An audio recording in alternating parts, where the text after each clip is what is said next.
Welcome to my new workshop.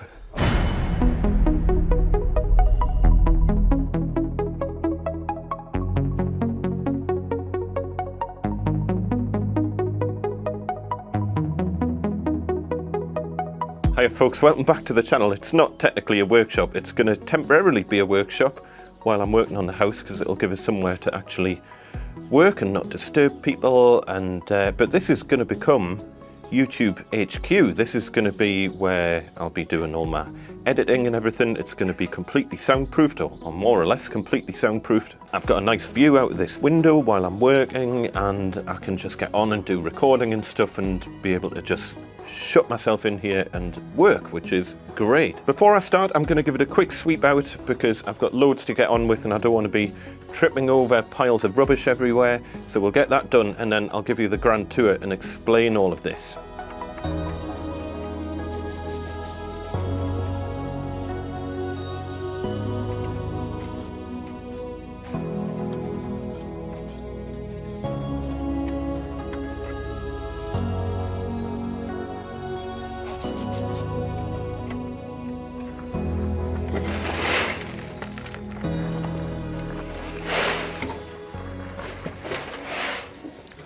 I'm just kind of dumping this at the front because there'll be gravel and stuff going around here anyway, so it's just going to act as a little bit of hardcore around the front there.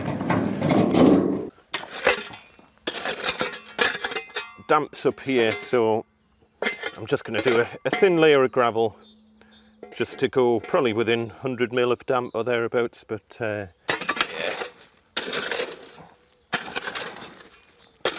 Oh man, wall ties.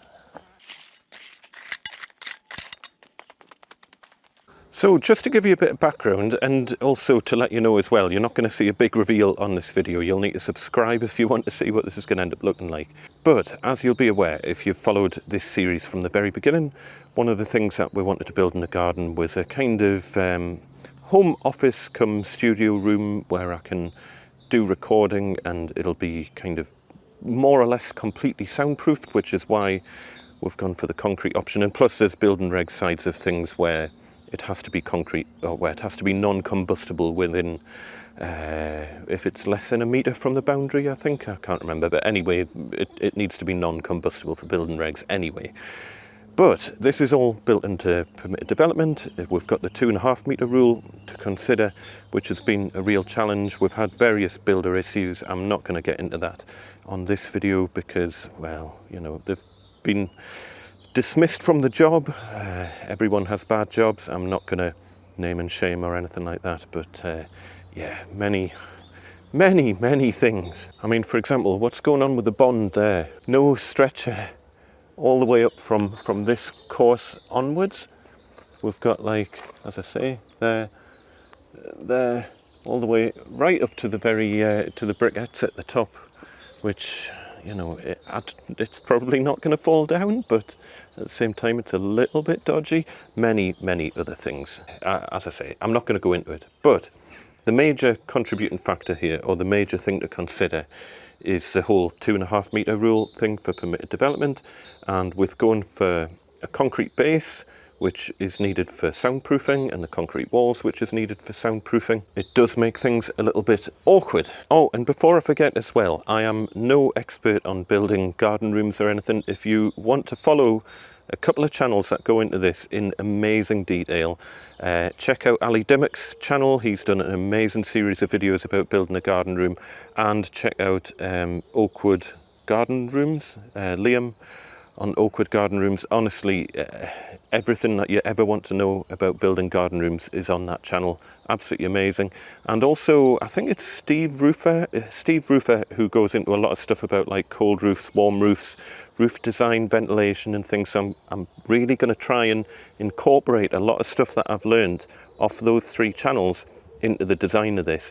But because I don't want to get too techie in this video, I'm going to make a separate video where I go into the technicalities of how this works. And if you want to watch that, then you can. At the moment, I haven't made that video yet, but hopefully that'll be out very soon.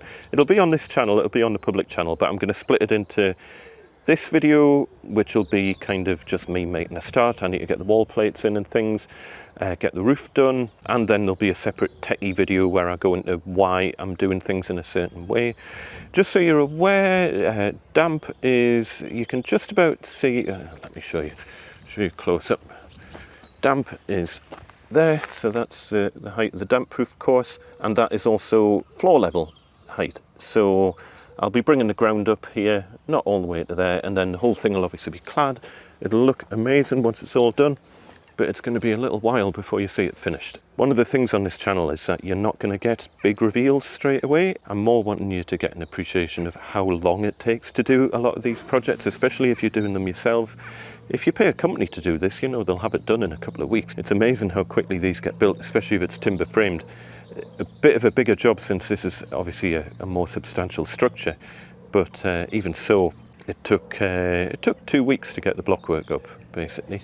There was another week before that of various other things, but as I say, I'm not going to go into that. Anyway, so as I say, follow Ali Dimmock, Oakwood Garden Rooms, and Steve Roofer. And I found between those 3 channels, some of the information on there is just absolutely amazing. Links to all of those channels down in the description. A massive thank you to Ali and Liam and Steve for putting together such amazing videos, because I know only too well the amount of work that goes into making videos like that. So thank you guys, awesome work. And if you do have any technical questions about the build, watch the techie video first. There will be a link in the description once that video is out and released. Anyway, beautiful weather today, end of March, and I need to get the wall plates on and then let them go off, and then I can get the roof done.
Right, that's me for today. The wall plates are in, the lintels are in. I can't put the next level of wall plates in until I've picked up some wall straps to hold the internal layer down, and I also want to let the mortar go off a little bit as well. So once the mortar's gone off, I'll attach the second layer of wall plates on the front, and then that'll give fall for water runoff at the back. So it took a little bit longer than expected because none of the walls are particularly straight and none of the wood's particularly straight either. And one of the other key things here is you've really got to have attention to detail on something like this, and it makes it difficult to do as a commercial job because normally you'd have like wall plates in what, an hour or something like that. This is taking nearly the whole day just to put the wall plates in. But it's really key, obviously, that the front plate is level and the back plate is level. The side wall plates don't really do anything, so they're not mortared in, they're just held in with construction adhesive basically, because all they're doing really is just filling the gap between like the top of the wall and the ceiling. So attention to detail is really important here. So I've gone around every single wall plate and filled in with mortar on the inside and the outside. You'll see I've done that all the way along every edge because I don't want any gaps. You've really got to pay attention to making sure you haven't got any air gaps, because the whole purpose of what I'm doing here is to make a soundproof room, and if you've got air gaps anywhere, including in the wall plate, then that's potentially going to make it less soundproof. So as I say, there'll be another wall plate going on top of that wall plate, and then they'll be held down with straps, and then obviously the joist, that'll go, can't reach it, that'll go like that. They'll all be doubled up and on kind of 400 centres, 400 gaps between each double joist. So tomorrow, once I've picked up some straps, I'll fit the plate across there. There's a little bit at the end there, and I'm going to have to do some funky stuff across the top of the lintels as well. I'll strap everything down and then we're ready to start attaching the roof. Right, day 2 on this flat roof construction, and yeah, you couldn't make it up. It was boiling yesterday. It was, as I say, for the time of year, end of March, beginning of April that I'm filming this, 1st of April that I'm filming this. It was like 19 degrees yesterday and it's like 5 degrees today. So, and it was raining overnight and it wasn't forecast to rain. And yeah, sod's law, I didn't cover the cavity, which I wanted to keep the insulation dry. But such is life, it'll dry out eventually. Anyway, I've already made a bit of a start. What time is it? It is 11:15 already. Let me show you what I've done so far. So I've got all of the wall plate straps attached for the side wall and the back wall and the other side wall. Remember, the side walls aren't really supporting any load. It's going to be mainly the back and front walls that are taking the load. So there's only 3 straps on that side, but I think that'll be more than enough. I've got 4 straps on the back. And then just because it's coming over the window, I've done 4 straps on the window side as well. Took a bit longer than planned because the builder's merchant only had 1.5 metre straps and they are far too big. 1 metre straps are more than enough for this. So I ended up having to cut them down on the angle grinder. But it does mean I've got loads of leftover kind of this stuff, and that's really handy for other projects and things. So. And they're not expensive anyway, the straps. The difference in price between the 1 metre and the 1.5 metre is only like 50p or £1 per strap difference, so it doesn't make that much odds. They're screwed onto the wall plate at the top with just a couple of round heads wood screws straight down. And then there's some method in my madness as to the screw placement going up the wall. I've tried, where possible, not to go near the edges of blocks. So you'll see we're quite kind of central to this block. We've got 1 in the middle here, we've got 2 kind of at the top here, but none are like right next to the edge. There's the odd bit where it's unavoidable, you know, but I've tried to keep the screw placement so we're not right on the edge of blocks, basically. As I say, there's the odd one like this wall here where it is on the edge. It doesn't really matter, but it just means when you're drilling in, I tend to go in at an angle, so I'm not going into the mortar and I'm more going into the block because the block's infinitely stronger than the mortar with these 7 Newton blocks. Really strong. And that's the other thing, I've probably gone a little bit overkill on the screws. On the 1 metre ones, I went for 5 screws. And the only problem I had was that the bottom little section, this bit, which wasn't attached to anything, it was kind of dangling around like a metal ruler. And it's one of those things, again, in a soundproof room, you start getting weird resonant frequencies, and it's like, where's that noise coming from? And it could easily, you could easily get like some sort of weird resonance coming off a wall tie that's just kind of sitting in the wall, and the bottom of it is just picking up some weird frequency, and you're getting this weird like ring in the background that you can't identify where it's coming from. So I've ended up putting a screw in the bottom of all of the long ones just to avoid that problem. It's not for structural reasons at all.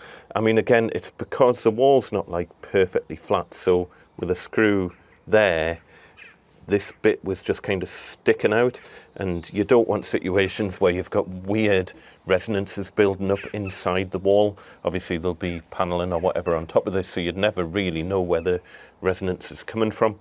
I've also marked out all of the joist locations. I don't know if you can see, but just kind of see where I've marked out the twin joists all the way along, 400 gaps between for taking the insulation. It's important to do that before you put the straps in, because what you don't want to do is put a strap where you've got a joist sitting, so you mark up all of your joist locations and then put the straps in.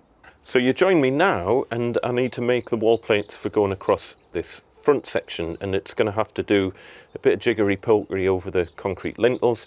It'll be fine, I'll just have to kind of notch them out or whatever, and then I can attach all of those, and then we're ready to start on the roof structure. It's going to take a little while to do all this, so we'll see how we get on. If I can get these in before lunch, that would be nice, and then I might be able to get the joists in today. We'll see. I can take all these blocks down as well. The blocks were just kind of supporting the wall plates while the mortar was setting. Ideally, I'd prefer to leave the mortar a bit longer to set properly before doing this, but needs must. I need to crack on. Right, let's get going.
Right, so I've got 7 of the joist pairs in so far, so that's 14 joists. The reason I'm cutting and then putting it in and cutting it and then putting it in, it's probably not as efficient, but it means you're kind of using different muscles, because if you just these are really, really heavy, especially since they're wet, and it just means that I'm kind of swapping between 2 different jobs, which means 2 different sets of muscles, so I'm getting tired less quickly, basically. But yeah, I do appreciate the fact that if I cut them all and then lifted them all in, that would probably be a little bit quicker, but I would also be in a heap on the floor by now. So at the moment, I'm only roughly lifting them in, and I need to sort them all out to check if any of them are cupped or bowed or anything, and turn them the correct way around, because I don't want like a dip in the roof. So if any of them are slightly bowed, then I want the bow kind of to the top. So I'll check that in a minute, and then once I've done that, I'll marry them all up. So I'll basically sister all the joists so they'll all get bolted together. The reason I'm not bolting them together before putting them up is because they would just be too heavy for me to lift on my own. Even one of these joists is pretty heavy, so trying to do it once they're bolted together as matched pairs would probably drain me of what little energy I've got left. So I'm going to marry them up and bolt them together while they're in situ, and then I'll align them and fasten them in, basically. Again, I don't know if you can see, but I've marked where they're all going. 400 gap between each of them, so I know where they're going. It's a 400 overhang on the front and a 100 overhang on the back, so I need to sort that out. Just show you this little detail around the lintel as well, where I've just notched it in. There's only going to be 1 joist sitting on the lintel, so there's going to be very little load on the lintel. And what I'm also going to do in this situation, because for most of these joists, it's the inner leaf that's going to be taking the weight, not the outer leaf. But what I'm going to make sure on the one that's above the lintel is that there's just a little packer or something underneath the outer leaf between the joist pair and that supporting timber across the top of the lintel. Just something under there just to spread the load between the 2 lintels. Otherwise it's just the internal lintel that's taking all the load. And I figured spreading it between the 2 probably makes sense. Once I've married them all up and bolted them together, then I'm going to put that end pair in exactly the right position on that side, and then I'll do the same on this end, and I'll put a pair in exactly the right position on this side, and then I'll draw a string line between them, and then I'll align all the other joists so that they're basically in a perfect row all the way along. And then I can't attach the final overhang joist until I've got the front on, because the front's going to provide the support for that. I would imagine I'll get onto that tomorrow with any luck, but yeah.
Right, day 3 done, and the roof structure is more or less done. There's still a few bits that I need to finish off. I need to put the sound blockers in on that side, which you'll find out what those are if you watch the technical video that I haven't made yet.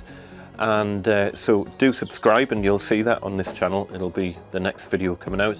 And I still need to put the noggins in across the top as well, but that's 2 relatively quick jobs. All the fiddly roof structure stuff is done. So the side joists are getting a little bit of extra support from the outside wall plate, and I've just got it held in by those metal brackets along the side there.